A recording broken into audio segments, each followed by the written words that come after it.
Hi, everyone. This is Vivian. I'm from MBA House. MBA House is admissions consulting and GMAT prep company. So we do both sides of the process, right? So we're a full service house for um, everybody applying to MBA.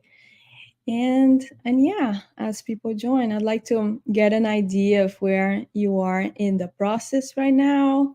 Are you applying round two? Have you applied round one? Are you starting to consider the application process itself? So let me know, because today we're going to go over some common myths. So, questions I get from people at several stages of the process, and I'll try to address these 10 most common questions that we have right now. Okay, so let me know, and I'm going to start through the myths now. As you, if you have questions on some specific aspect that we're going to get here, let me know. And yes, I'll answer questions as before we move on to the next myth itself. Okay, so let's just keep going here. So yes, this is me. I did my master's at Harvard. I've been doing admissions consulting for 17 years. So pretty long time. I've seen everything. I like to say that. There is no case that we haven't seen. And that's also a part of the myth, right? We know that this process can be overwhelming at some times.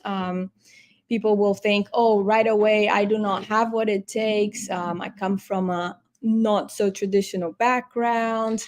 I don't have the proper scores, the proper GPA, everything of the sort. So I'll try to go over these most common questions that we get. Okay, so let's see. Okay. So our first myth that we have is about something that is over with. So really just to keep you guys excited for round two. Okay. I commonly get the question that if you do not apply by round one, your chances drop significantly. And that is, in fact, not true whatsoever. What happens is that round one, schools know they will get their most applicants that are very, very well prepared, meaning that they most likely are reapplicants. Okay, they expect to get that huge volume of reapplications on round one. So if you're considering applying for the first time to an MBA, you're completely fine doing it round two. It's usually where the newbies are at, because we kind of underestimate how long it will take for the entire preparation, okay, to happen. So schools, knowing that, it's very common for them to actually get new applicants, so people that have applied for the first time in a round one. Sometimes they will actually waitlist this candidate until round two to see what they get in terms of these new applications. Okay, Harvard is very well known for doing that, actually. So when I work with candidates, it's usual that we will even give that consideration, So do we have everything we need for round one? Is this the strongest application we can bring? And even so, it's a consideration. If we want to go full throttle round one, and kind of take our chances if we are a first time applicant, or if we hold off a little bit for a round two application. Okay, especially considering the more competitive programs. Okay, so I would like just kind of that to be in mind, especially if you're doing a round two and think, oh, most of the spots are taken already. We don't know, obviously, these numbers like for sure, but the expectation is that 50% or more of the spots are reserved for round two, okay, if not more. Again, there's no issue there. Admissions committees, usually they used to say, right, so about kind of 2-3 years ago, pre-pandemic, they used to say, oh, apply the earliest you can. um, and people kind of got that impression that they should do a round one application. But thankfully, the last info sessions I've been seeing, the adcoms have been more like, oh, apply when you have your best application forward, right? So it's kind of, it has to be a little strategic in that sense. Let me see, I have a couple questions coming in. Shah is asking, I have 7 years of work experience after being a finance graduate and making 10K a month post in consulting. Do we absolutely need the GMAT GRE to get into? Yes, yes, Shah. It doesn't really have to do so much with your profile, especially if you're talking about US programs. The GMAT or GRE is a part of the application process that they expect from every candidate, regardless of how successful they have been academically and in their careers. Okay, you do have to take the GMAT. Now again, we're in a new phase of the world in terms of the admissions process. So we do not expect to see those waivers that we were seeing during the pandemic, especially with the US possibly progressing into a recession next year. What we expect really is an increase in the number of applicants, like a drastic increase. It happens in every recession. Okay, so yes, doing well on the test is absolutely necessary for a very top, the very top programs. Let me see. Ritika, your point I'm actually going to address. So I'll come back to this in a little bit.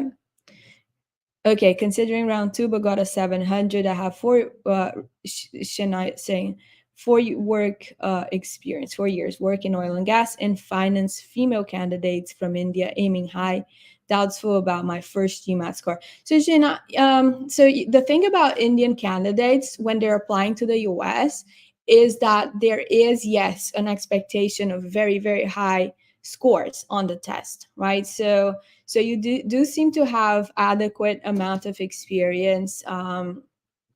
700 is a good score, and it will be a score that many schools will already consider, okay, especially when we address other aspects of your application. Okay, so the way I look at the admissions process is always from how the admissions committee is considering your application as they receive it, right? I like always to say, what is the first impression that they get from your application? So Indian candidates tend to have very high scores on the GMAT. Okay, so you do have time. What I would do is still try to go for a new GMAT, but a 700, especially if your score was kind of well balanced between verbal and quant. It was not super skewed towards either one or the other.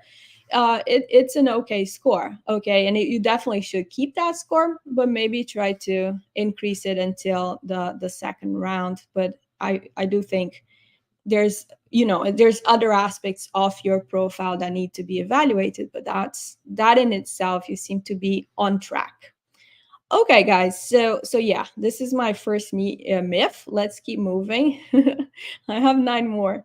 So okay, so this one is one that I get a lot, especially with well, there's 2 scenarios here. So I work a lot with both the US based candidates, so they do have a score that is obviously a GPA score, as well as international candidates. And then, so I'll talk about these 2 scenarios because they're actually different in terms of the GPA. Okay, so people always worry that the average that they got in their undergraduate degrees could potentially hinder their chances of getting into an MBA. Okay, so if your average is low, and then I'll separate between US based applicants and international applicants. If your college average is low, definitely the GMAT, the GRE, so your test score should be high in order to show the admissions committee that you do have the ability to do well during the program. Okay, so the GMAT is I'll not say GMAT, but obviously it's just an umbrella term for the different test scores here. So it is a way for them to mitigate whatever score you had in college. And usually I say this because it's that one thing that we cannot change, right? It's done, it's over with. So having that considered, yes, the first thing is low GPA, absolutely necessary to do very well on the test. And the lower the GPA, the better you have to do on the test. Okay. So that's one way of kind of trying to neutralize the impact of there. But it's not the only one way of doing that. You can also neutralize this by saying, hey, okay, so my GPA was low, but there was a reason behind this, being I worked full time during college. That's very common with international applicants to actually have full-time jobs while they're studying. So that in itself means, I was doing something that obviously takes up time and focus. And it wasn't just school. Sometimes you have to support your family financially, and that's part of it. So that's one side. There's the other side with also international candidates a lot. So this happens with my candidates from Latin America, is that there's not really a correlation between doing well in college and getting into a good job. So companies do not really expect to see your grade point average there to land a good job, and it's not an element of comparison for them. So for that reason, and also for the fact that there's no actual kind of graduation awards that is done so much in Latin America as you have in the US, like summa cum laude. For that reason, there is no actual incentive sometimes for candidates in South America, Latin America, to achieve a super high average. Okay. And that being said, what happens is it's very uncommon to have candidates with a very high average. So opposite to what I said about Indian candidates with the GMAT, so now South American, Latin American candidates with their grade point average, typically everybody is average. Okay, it's very rare for me to see a candidate that has perfect scores in college. So having said that, that's your competition. Okay, again, always viewing this from the side of the admissions committee. They know that you're competing against other candidates from Latin America that also will not bring in a perfect GPA. Okay, or the average is usually on a 0 to 10 scale in these countries. Okay, but still they're around like 5, at most 7. Okay, so not to worry in that sense. Again, really the way that the school will define if you have the abilities they're looking for will be with the GMAT, again with the test score, right? And then lastly, in terms of candidates that did pursue their undergraduate degrees in the US and they have a low GPA, that in itself can be a little bit of a tougher situation to react. So there's obviously the need to do very well on the tests and try to mitigate that, especially if you did poorly in like more like the quant-based subjects during school, like calculus or anything of the sort. I know I hated those, but still you need to do well on especially the quant side of the test if that is the case. But also try to dig deep into the learning experience of not doing well in college. This is what I tell candidates to do. It's not only about the grade point average. Sometimes it's about the choice as well, right? So sometimes you go to school, but you're super young. You do not have professional experience at that point, and you realize that you start studying something that you're not really interested in. When I have so many candidates that were like pre-med, and then they see, yo, this is not really what I want to do, and then they kind of have to start over, right? But then they have those poor grades on their track record, and it's really hard for them to then achieve an incredible GPA when you do not start very well, right? So those are the things that we need. We have the quantitative impression there, which is the score itself, say a 3.0 GPA. You have that score. What we have to do now is see the strategy we want to add, that qualitative solution to it, right? So how do we explain this? What was the learning experience behind going from pre-med into to business administration, for instance, right? So why you were happier here, right? So you started doing well. We have sometimes to guide the admissions committee through these types of stories, right? Because they will get the number first, and then this might be something to actually go into an essay and explain. I personally do not, I try to avoid using the optional essay unless we absolutely have to. But this is a point, again, especially for US candidates, that it might actually be beneficial to go into the optional essay and try to explain. Let me see. I have some more questions here. Amit, I'm 32, 11 years experience, 3 years in leadership across finance and e-commerce, had from discouraging feedbacks from consultants due to the high experience and high. So Amit, if it really depends on your goals.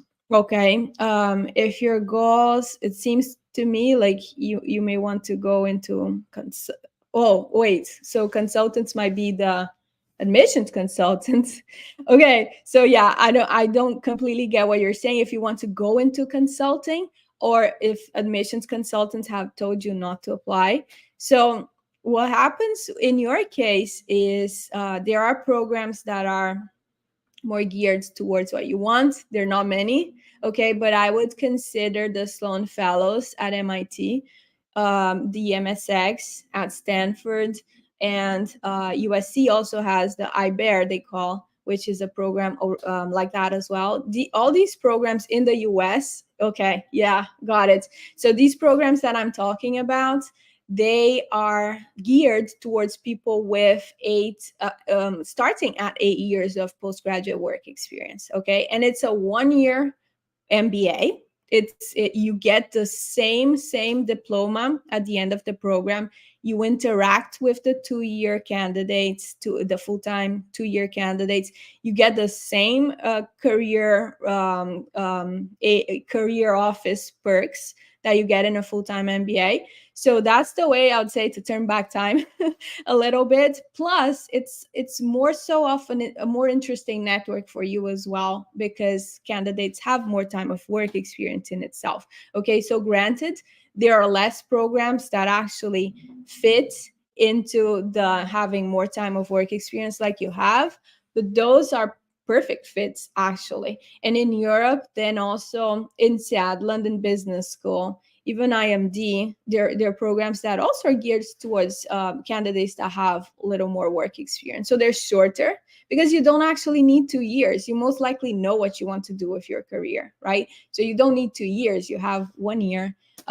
You can get everything done, get the network, get the contacts, and same thing, 97% of employment rate 3 months post MBA.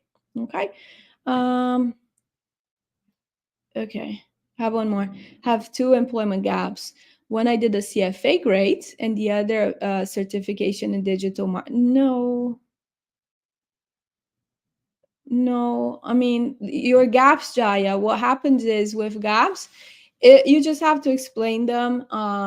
Again, we went through a pandemic, right? So these things are changing a little bit. Stanford, for instance, they used to say you have to explain gaps that are at least 3 months long. Now they changed for 4 months longs, because we know that, these were weird times. Let's say these last 3 years were very weird.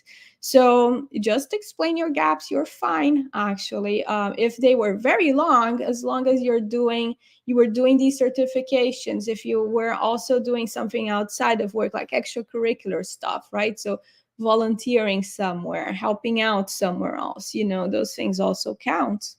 Okay. Okay, let me move on to the next myth. Okay. Okay. So my story is one, so I just have to iterate the same essays for all schools I apply.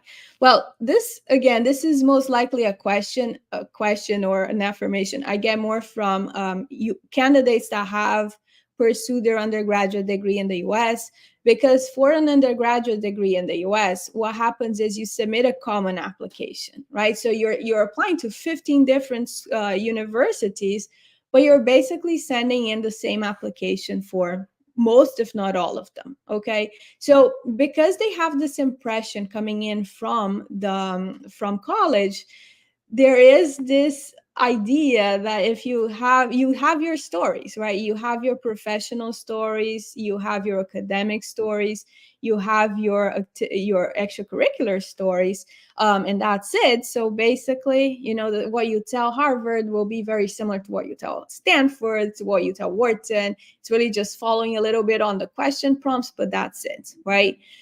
Well, no, that's a big mistake that people do. Actually, I always like to tell the same story, which is, so Harvard, in their MBA application, they do not have a question stem, right? So it's just tell us more. We saw what you wrote here for the online application. Tell us what else, something extra, right? And then Stanford, on the other hand, so because usually who applies to Stanford also applies to Harvard, Stanford has the very traditional questions, which are what matters most to you and why, and the why Stanford, right? And you have 1,050 words to write those two essays together. So, and then Harvard gives you 900 words for their essay without a question. So what happens there is that people get so proud of their introspection on the what matters most essay for Stanford that they think, hey, this is perfect for Harvard. And then this hits the admissions committee at Harvard, and they just look at that and say, yeah, this is a Stanford essay. So you can imagine, even it. I like to say that the essay isn't everything, but you can imagine kind of the bad impression that leaves, for the Harvard admissions committee when they realize that. And I'm giving these two examples because I always like to say that Harvard and Stanford are so different, in terms also of what they're looking for, of what the approach to the culture of the school is, that it was just so funny that somebody would actually use the same essay. And many people do that mistake. Okay, in fact, that could be a myth in itself. Now, it's not only in the case of Harvard and Stanford. Okay, so when you're applying to schools that are kind of right below the very top programs, so when I say very top, just really Harvard, Stanford, Wharton, let's say in the US. So if you're applying to schools such as Columbia, for instance, and you have a great profile and you have a great score, what happens is that Columbia knows, right, that you're not just applying to them, and most likely they also know that if you get into Harvard, you will choose Harvard over them, right? So it's so common actually to have candidates accepted into Harvard and Stanford and rejected at Columbia because, it's in a sense they want to look at that and see that if they're offering you a spot, that you will actually take that spot, right? Actually, Columbia, up until last year, they had more of this early action round that was a binding application. So if you applied on the early round, you were saying you were committing yourself to paying the enrollment fee, regardless of if you started there or chose another program, right? So that's why doing the same essay or just kind of not rethinking your strategy for every school is a big mistake, right? The school needs to understand how you see that their program is helping them in a very special and particular way. We actually need to convince them that you would choose Columbia over Stanford or Harvard or anything of the sort. Okay, it might be hard sometimes, but this is the way we have to think about it. Okay. Again, I like talking about Columbia also because I'm based out of New York, so it's a school that I do a lot, right? So we have to be able to be super specific about them. And everybody kind of uses the same ways of achieving that. Oh, they talk about this a certain course that they want to do there, a certain club that they want to join. Yes, but I mean, you have those courses, you have those clubs at other schools. So it's not, it has to be more than that, right? So really understanding the school, being able to apply that way is super super important. And therefore kind of really being able to join at least the info sessions, talking to students at these programs. Do you have to go visit Harvard? No. Again, they know you want to go there. But should you go visit Columbia or MIT? Yes. If you can do that, if you have the means to do so, yes, for sure. It sends a different message. So every school has somewhat of a specific strategy, and we need to take that into consideration. It's best to apply to less programs, but make sure it's more tailored towards them than just sending like 10 different applications just all over the place. Okay, cool. Oh, okay, I like this one. So why pay for a consultant when I bought the book on Harvard's best MBA essays? Okay, I'm being a little extreme here, right? But people say, "Oh, I'll buy that book and I'll know the essays that work," right? Yes, you and all, I don't know how many times they sold that book already. It's most likely it's a bestseller. But it's the same, it's kind of the same impression that I was talking on the last myth, right? Harvard's admissions committee. And I talk a lot about Harvard. It's my alma mater. And it's a school that I think it helps define a lot about really the admissions strategy that you need to have, right? So everybody buys that book. What does it mean? Bandwagon effect for an essay. Everybody will look for kind of the same approaches to the essay, right? So your essay will be like everybody else's.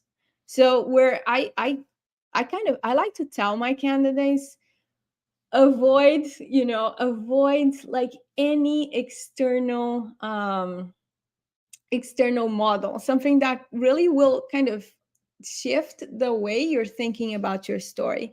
Because to keep it authentic, we want to make sure, it's something that the admissions committee most likely hasn't seen, at least in the last years. That is how we will make your application stand out from, or at least the essays. Okay, so at least make the essays stand out from other candidates. If you're doing the same thing that everybody is doing, you will have just to count on other aspects of your application profile. And yes, then we need to go all in with GMAT score, all in with your recommendation letters, all in with your work experience, you see.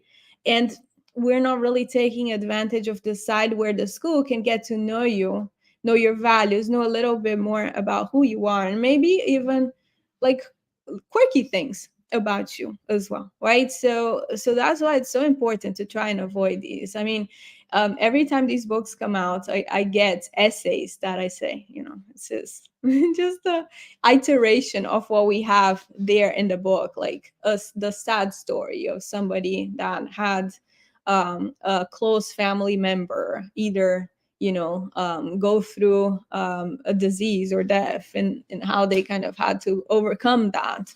So yes, I mean, those stories are there, but how to make it more authentic, right? So it really, again, also, like I mentioned on the last myth, it pays off to do less schools, but make sure they're very authentic to what the that program has to offer you. Okay, let me see. I'm good here. I'm just going back. Okay, so yes, let's keep going. Okay, this one, some of my Indian candidates sometimes also talk to me about that, because since we offer both GMAT preparation and admissions consulting, sometimes it happens, to have a very so these incredible scores, and then the person thinks, okay, so my job is done. I have a score so high that no school will reject me, and that's not entirely the case. Okay, so really the reason why I like to keep on this myth is that do schools pursue a score like in itself? The answer is no. But in the same way, those schools pursue like the perfect essay in itself. The answer is also no. Okay. A perfect score in itself was well, I'll give an example of a candidate that did take have a 690 790 on the GMAT, and he got rejected at Columbia, and then he came to me and said, hey, I think I do need admissions consulting, because how could this possibly happen? And then I told him, Kersey, the thing is, we need to prove, and he wanted Columbia specifically, we need to prove to Columbia you're not a robot. Your score for now just shows them you're a robot. So yeah, I mean, I can be a little harsh sometimes. So really it was about, he did have obviously a lot of interesting things in his professional background as well, not so much on the academic side, but more so on the professional side. But these things were not being highlighted in the way they should on the application. He was more worried in showing that he had technical abilities rather than leadership abilities, most likely because he didn't have like a formal leadership role in his company, but he did informally help a lot of people in his team. And obviously that wasn't expressed in the application. So in that case, it was bringing in the emotional intelligence into the game, right? So versus just having those perfect scores. At the same time, there is the opposite case, right? With non-traditional candidates that think that because their story is so different. I have this candidate that has he won a Grammy award, right? And so he's like, okay, so in itself my story is so different. I'm bringing in this diversity into the class, and yes, I agree, you are right, but the schools still want to see that you do have the technical abilities as well. So since you went to Berkeley in Boston, right? So music school, you obviously did not get to talk about you did not get to work on your quantitative skills, and we need to prove them that you're able, and really why you want to transition into business now. So it has to, you need both sides, right? At the same time, so what I mean by this is, while somebody that won multiple Grammy awards would still have a very, very interesting essay, something very different there, it's still not in itself enough. Okay, we need the other side. Let me see, Ritika here. Should the candidate be in a field he is interested in to go in post MBA, or change the field is appreciated? Ritik, I would say it depends. Again, so what I get from your question is most likely you're thinking, should I change to the industry I'm interested in right before the MBA, or can I pursue that during the MBA, right? The career change. Both are fine. Again, it's the admissions committee is not so much worried in what particular field you're at.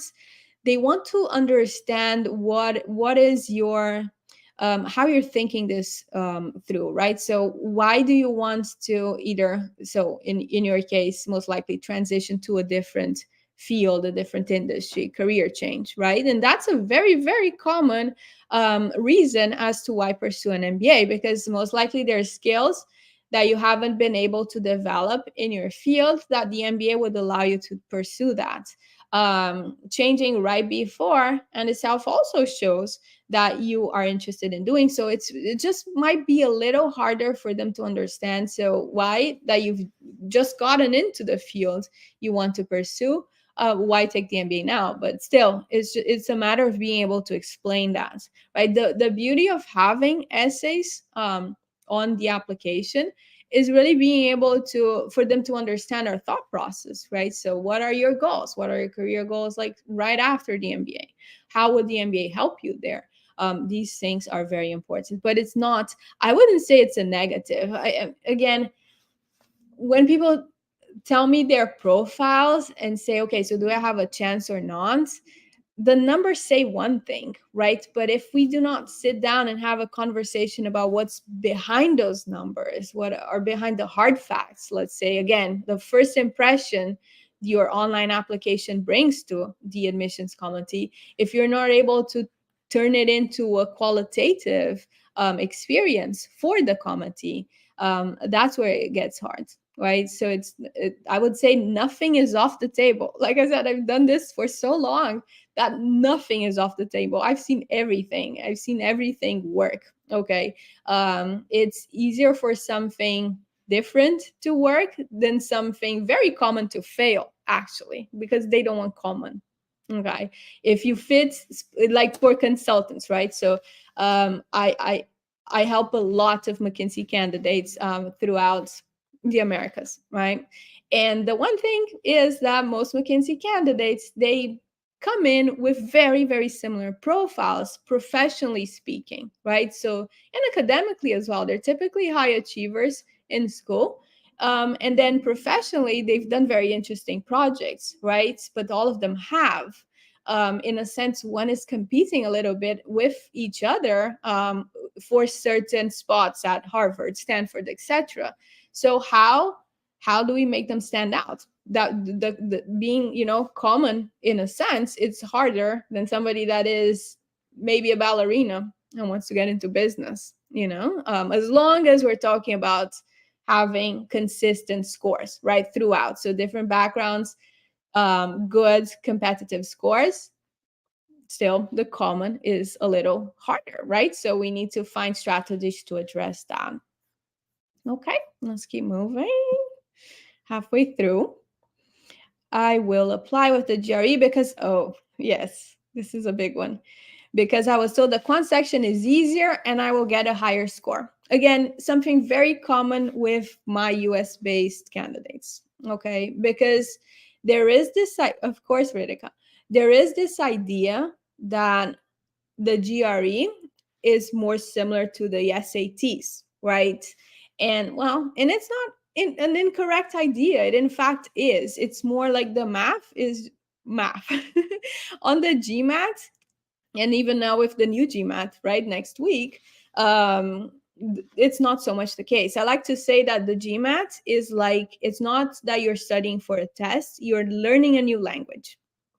So the GMAT takes time for you to be proficient at that new language. You need to have all the good quantitative basis, all the good verbal logic basis. But then for you to be really good at the test, you need to understand that language and become fluent at it, right? And that sometimes takes time. The GRE is memorization for the verbal part, right? So you need to be able to know the meaning of about 1,500 words, more or less. And then there's reading comprehension, but it is what it is. And the math is math. It's strictly math, right? It's very similar to what you get on the SATs. So it seems like somebody that, did well in college, had a good SAT scores, or does well in tests, in standardized tests in general, would come to prefer the GRE and get a better score there. In fact, some do, right?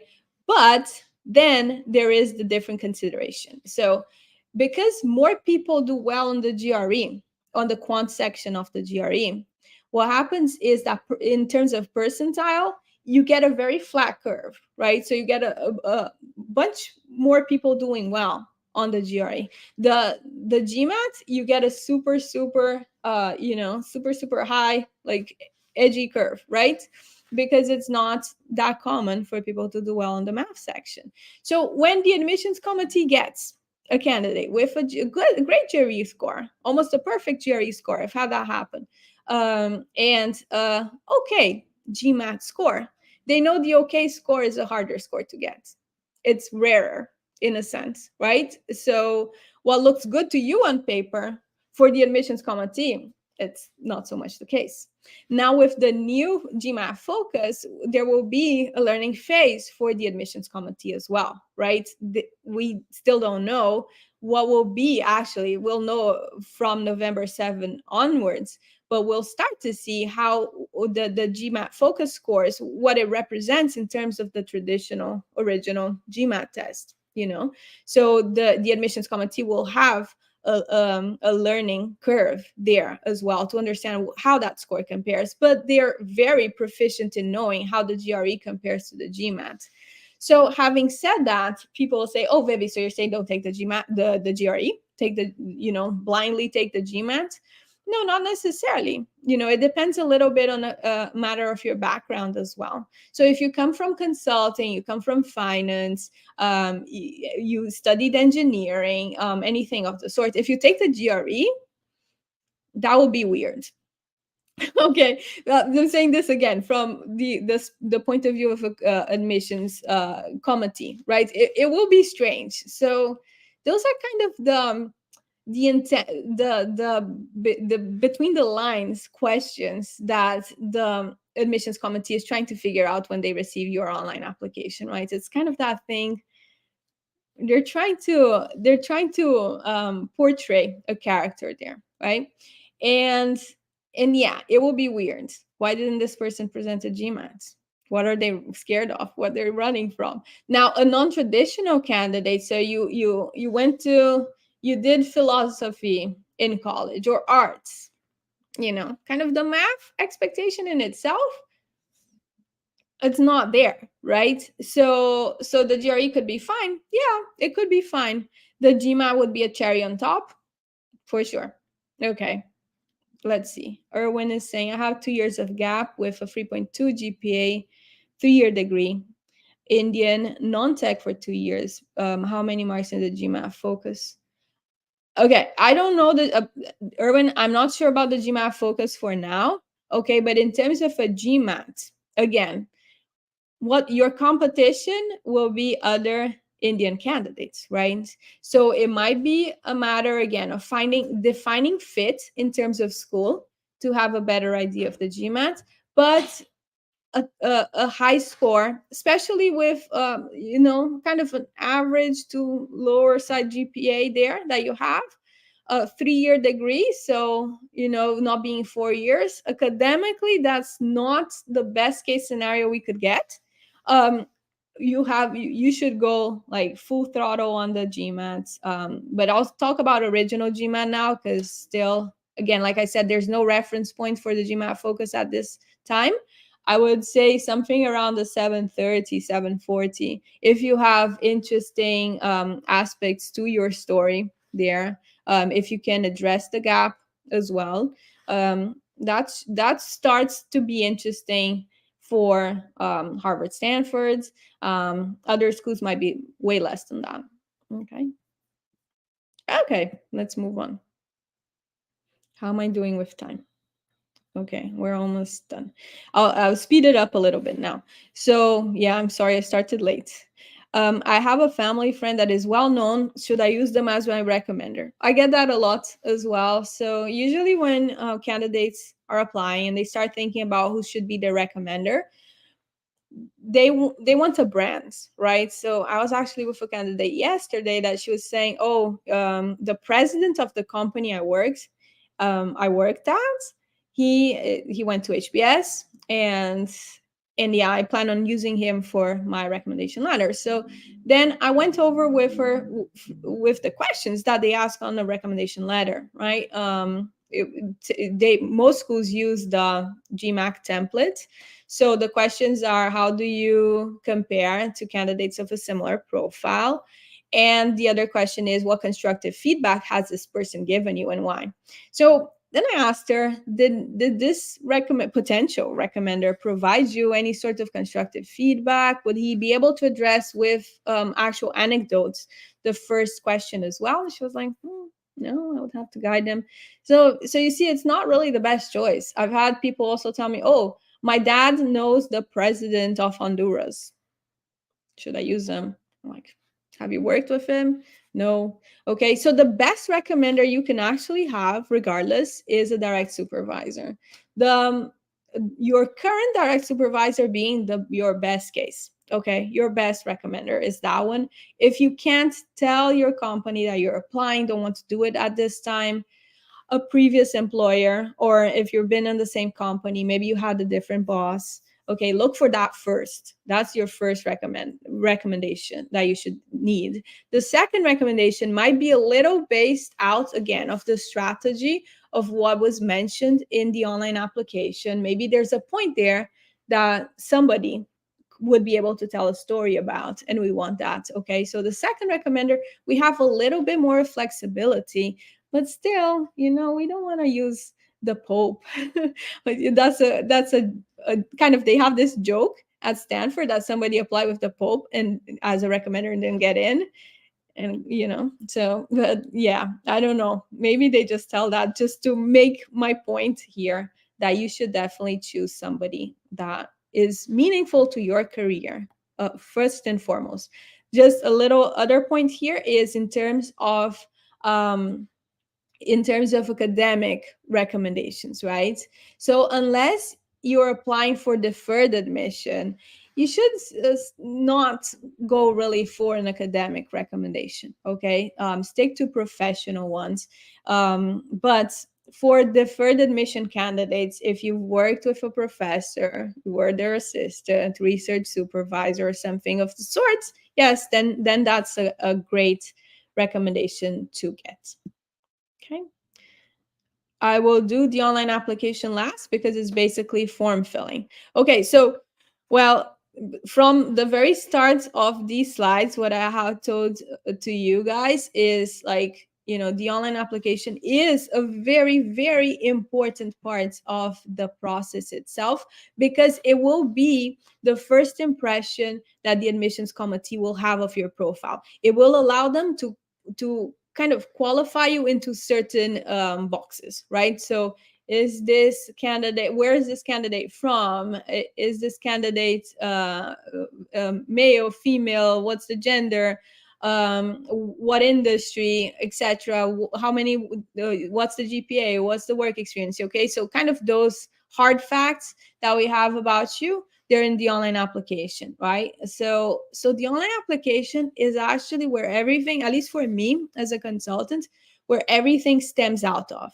Okay, we need to be able to address those points and make sure our stories are consistent in building from those points without being redundant.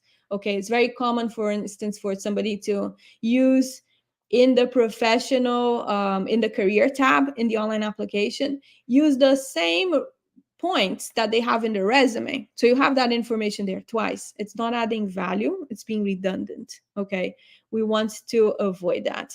Okay, so online application is where I personally like to start the process. Okay, I know this is not the case with all admissions consultants. It's just how personally I feel it should be. I had this candidate, I was working with another consultant before he came to us, and he said, "Oh, my Harvard application is ready. My essays are ready. Do you want to take a look?" Kind of just to fact check.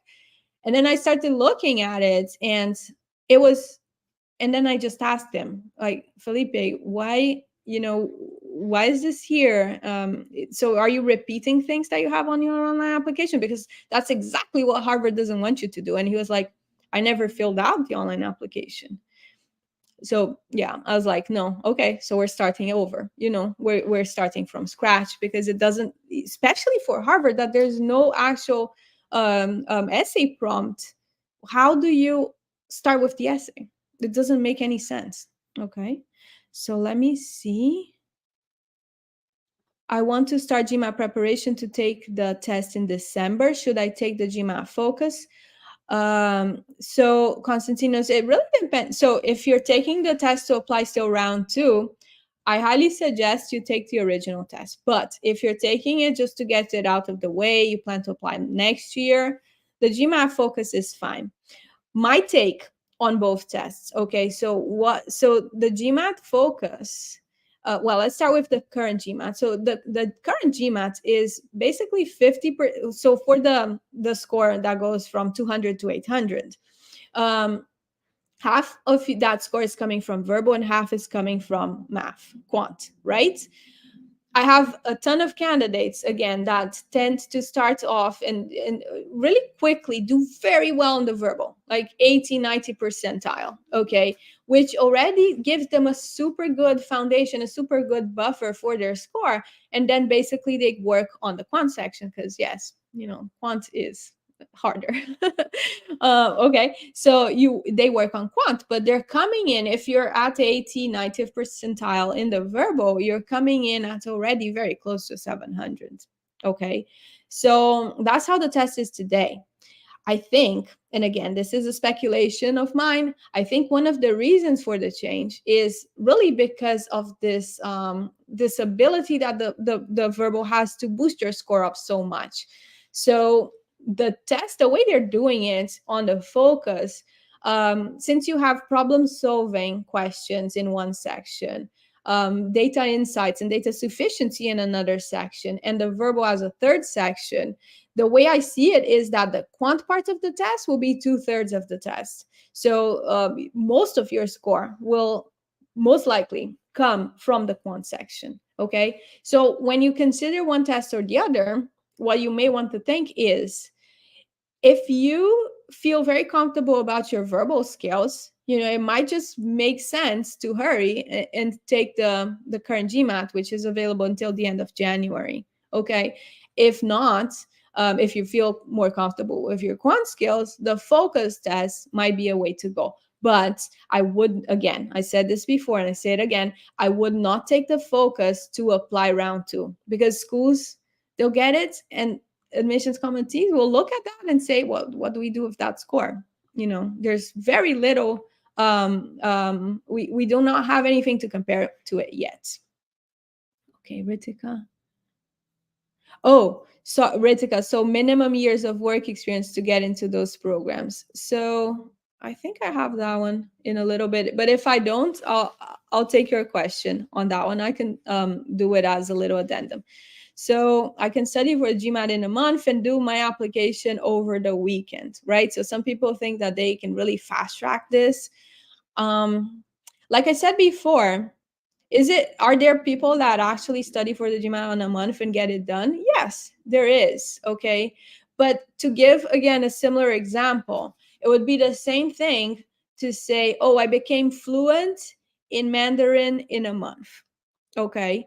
So who most likely becomes fluent in Mandarin in a month? So it's either somebody who is completely, um, above average, like very, very, very, very above average, in the sense of having that talent to learn languages, right?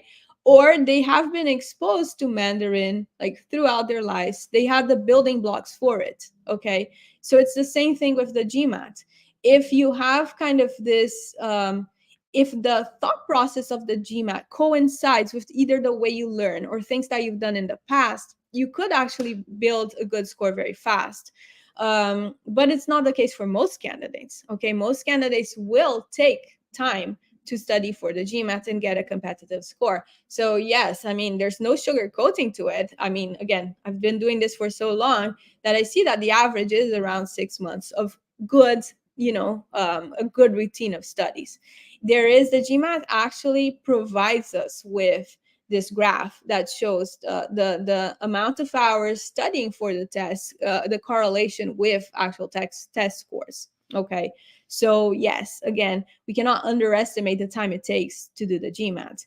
In terms of the application, can it be done in a weekend? Yes, it can. I mean, if you have your recommenders, like if they're on the same boat, they're able to submit a recommendation in a week. You could potentially do it in a week. You can do it in a day. Will that result in the best application you could provide? Most likely it won't, right? Admit the application part is like fine wine. You do require a level of introspection that takes a while to develop as well. So that's why the way we work at MBA House is typically we take these two things in parallel, both the test preparation and the admissions consulting part. So to be able to explore, more perspectives of your profile than you potentially would in a weekend. Okay.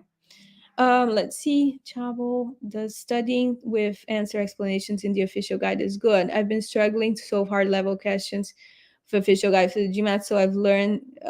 Yeah. So Chabo, that's the thing, you know. So I don't know if you're mentioning the quant part specifically. I see that people with the explanations on the GMAT from the quant part is uh, usually you need more assistance than that. That's why we have courses, right? So courses help you really with understanding what's going wrong. It's kind of hard actually to give a math answer in the way that the official guide tries to answer it there. Okay. Verbal as well. I mean, especially with sentence correction, I think it's so funny the way they answer like logical predication. Like, what does that mean? It's really the meaning of the sentence, right? So I do find that courses are a more helpful way than just a book, you know, to go through those materials. Do you see 650? Can you score 650 only with the official guides and exams? And yes, most definitely. Okay, so yes, for sure. I recommend studying with official materials. That's only what we use at MBA House because we used to have our own materials, but then it got to a point where we noticed that whenever you have your own questions, okay, so you're kind of a test prep editor, you have your book, in a sense, kind of the strategies that you use for the test really need to make sense with the type of questions that you are providing. Now, if you're working with official questions, we take away that adaptation, right? And we really just focus on the way the GMAT officially thinks about those questions, structures the questions. And to me, that's really the best way to study. Could you get a 650 in a 2 3 month period? Yes, depending on where you're starting off. Yes, that's perfectly possible. Okay. Ritik, I didn't forget about you. I just want to see. Okay, it's adjacent to this point, but I'll bring it in. So, um, something that people also ask me is in terms of why is it worth it, right? So, is it worth really not earning money for 2 years in order to do an MBA? I already, you know, I'm already making close to what a recent graduate of an MBA program gets when they finish school, right? So why should I do this? So again, I was yesterday with a candidate, so she's starting out, and she was saying, okay, so I recently, you know, I recently lost my job, and I started job searching, right, in the US, and all the positions that I typically have kind of the time of experience to be able to enroll in and the things that interest me, they require you to have an MBA. So the way the job market works in the US, you only really get access to certain positions if you have the MBA. So even if you're making the money that you're making the money that a recent graduate would make, it kind of stalls you a little bit in terms of growth, especially here in the US, okay, where this is typically the standard. It will stall you. Whereas for an MBA, recent graduate from an MBA program, that's just the beginning, right? So then what we expect is that acceleration for the next 5 10 years, right? A huge acceleration actually. So yes, I mean, it's definitely, if you ask any recent graduates, if you know, if the money, you know, there's, of course, there's scholarships, you get a lot of money actually while you're doing the program because you're doing summer internships, you get a sign-on bonus. So I like to say that the tuition is not as scary as it looks, okay, because you're making a lot of it back during your second year. Okay, so really it's not so much about the salaries you see on rankings. It's really what happens next. Okay, it's the network, it's being able to have that safety net, you know, that typically you don't have just by staying at your company.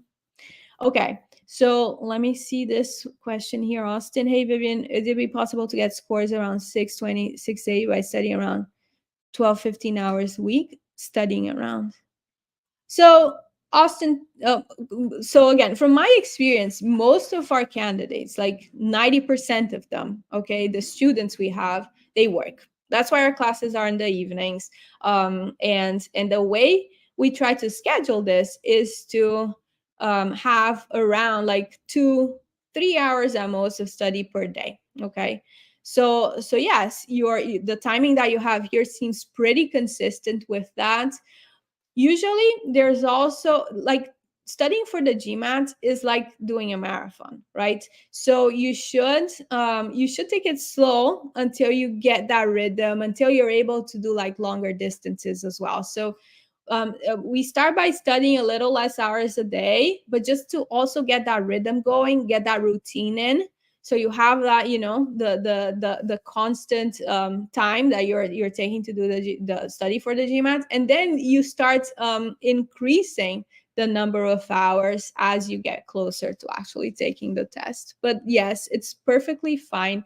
So 620 to 680. The interesting thing that I noticed about that range is that getting sometimes to a 650 is harder work than going from a 650 to a 700. Okay, it's kind of that hump is really because you're starting, you need to become a little fluent on the GMAT itself. So that hump is harder and takes a whole lot more time than the next one. So the next 50 points. Okay, and same is true if you're 700 and above. The time it takes to go over these kind of gatekeeping points, right, of the score, it reduces dramatically.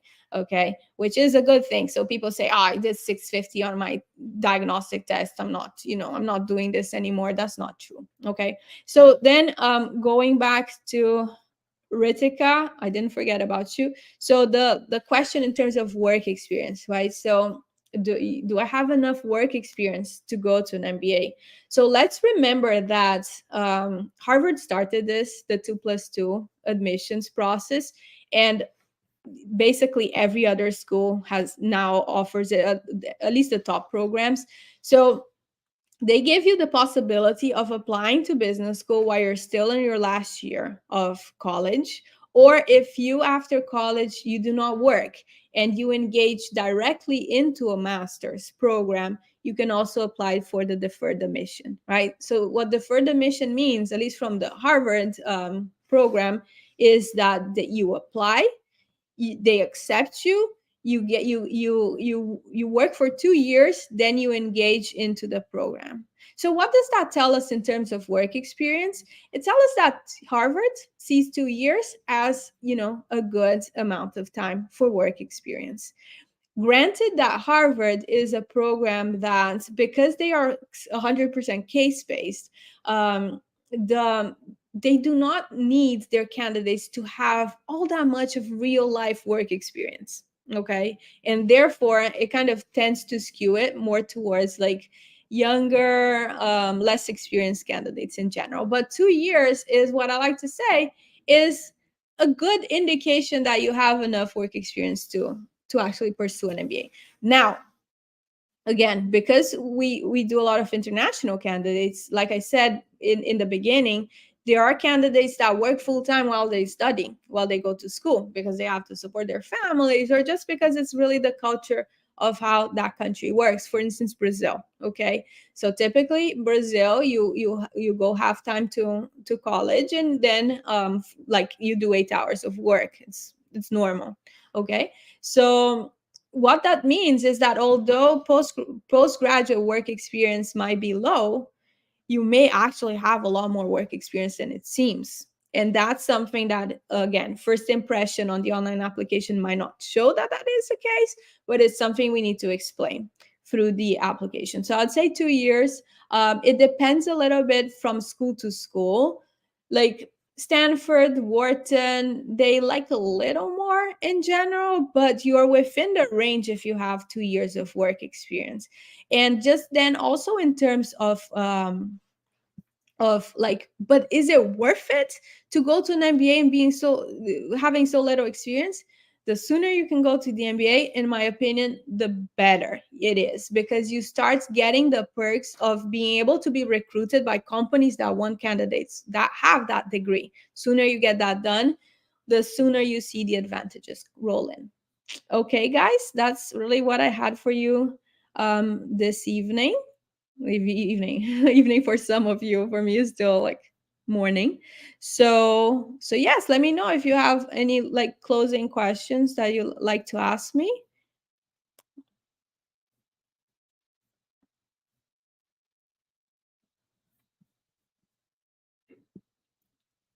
Okay. So yes, it was great being here today. Thank you, Abhijit, for this, and we will. I hope you guys have a great day and wish the best of luck in your preparation. If you need anything, just there's my contact information here. You can always reach out. And yes, that's it.